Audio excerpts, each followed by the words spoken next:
দলের উপরে ভূত চেপেছে।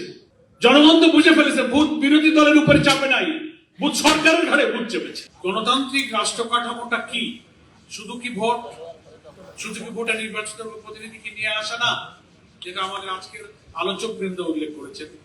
একটা রাষ্ট্রের অভ্যন্তরে সরকারের প্রধান অসীম ক্ষমতার অধিকারী হবে না। রাষ্ট্রপতি প্রধানমন্ত্রীর ক্ষমতার ভারসাম্য, রাষ্ট্রের অভ্যন্তরে দুর্নীতির কোনো সুযোগ থাকবে না। রাষ্ট্রকে আমলাদেরকে ব্যুরোক্রেসিতে, ইভেন সিভিল অ্যাডমিনিস্ট্রেশন, জুডিশিয়ারি প্রত্যেকটি জায়গায় পলিটিসাইজ করা, দলীয়করণ করার কোনো সুযোগ থাকবে না। আইনের শাসন, মানবিকতা, মুক্তিযুদ্ধের যে তিনটি মূল লক্ষ্যের কথা বলা হয়েছে, সাম্য, মানবিক মর্যাদা এবং সামাজিক ন্যায় বিচার। যে রাষ্ট্র কাঠামোর মধ্যে জনপ্রতিনিধি দ্বারা এই রাষ্ট্র পরিচালিত হবে সেটাকেই বলা হচ্ছে কিন্তু একটা গণতান্ত্রিক রাষ্ট্র কাঠামো। কিন্তু সেটা পথে আজ প্রধান অন্তরায় হয়ে পড়েছে। সদ্য সমাপ্ত জাতীয় নির্বাচনে নির্বাচিত হয়ে যারা ক্ষমতায় এসে বসেছেন, ক্ষমতায় বসলেন, একই দিনে গণভোট, জাতীয় নির্বাচন হলো, একইভাবে সাইমেলটেনিয়াসলি একই দিনে একটা গণভোট হলো।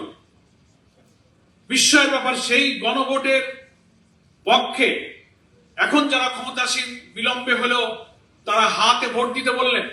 17ই অক্টোবর আমরা জুলাই সনদে স্বাক্ষর করেছি। নভেম্বরের 13 তারিখে প্রেসিডেন্সিয়াল অর্ডার হয়েছে, সংবিধান সংস্কার আদেশ। নভেম্বরের 25 তারিখে গণভোটের অর্ডিন্যান্স জারি হয়েছে। ফেব্রুয়ারির 12 তারিখে ইলেকশন হয়েছে, একই দিনে দুটো।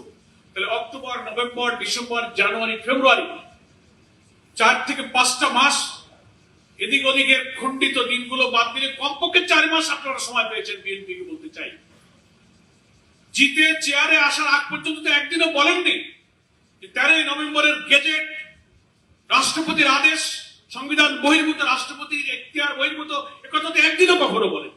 গণভোট মানেন না তাও বলেন।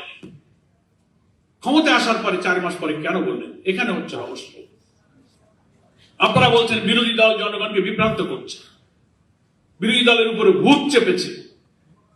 জনগণ তো বুঝে ফেলেছে ভূত বিরোধী দলের উপরে চাপে নাই, ভূত সরকারের ঘাড়ে ভূত চেপেছে। কিভাবে চেপেছে? আপনারা পাবলিককে কনফিউজ করছেন। পার্লামেন্টে একেবারে ঐক্যমত্য কমিশনের বই হাতে করে নিয়ে বলে যে আমরা এই জুলাই সনদের সব অক্ষরে অক্ষরে মানব, বলে না?